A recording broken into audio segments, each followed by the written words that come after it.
In my last short, I talked a little bit about Jonah and the fish in that story representing faith. And I thought I should explain the whole story. So Jonah is given a command to go and do something by God, and he refuses. He doesn't do it, and instead he does the exact opposite.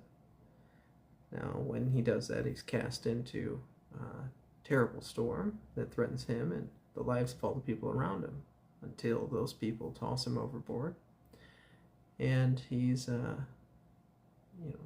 swallowed up by the big fish. And in the fish, he repents, and we see that he's eventually spit out on dry land and goes on to do what it was he was supposed to do. Now, how does that relate to us in our everyday life? Well, when we know we should do something and we don't do it, we violate our conscience, well, then we get thrown into the storms of our own emotions. And those storms are very difficult to keep inside without them affecting the people around us. And as we become more chaotic inside, and that spills over, it starts to threaten the people around us until they force us to confront the seas of our emotions inside of us. So at some point, we get tossed into the sea of our emotion. And when that happens, we have two options.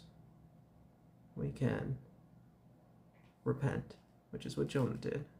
And Jonah's prayer is shockingly similar to the prayer, David's prayer in 2 Samuel, I think chapter 22.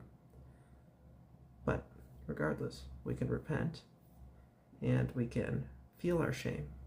We can become small, make God large, and be saved by the faith that we can have in a big God, so that we can be swallowed up by that faith, carried through those stormy seas, and spit out.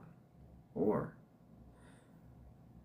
instead of admitting our faults, we can double down on why it's not our fault and emerge from the sea as a beast of pride, like the beast. Because the only things that come out of the water in the Bible that I'm aware of are the Leviathan, the beast, Jonah, and Peter when he gets pulled out by Jesus. So, it's always best to either repent straight to God. If you can't do that, keep your eyes on Jesus.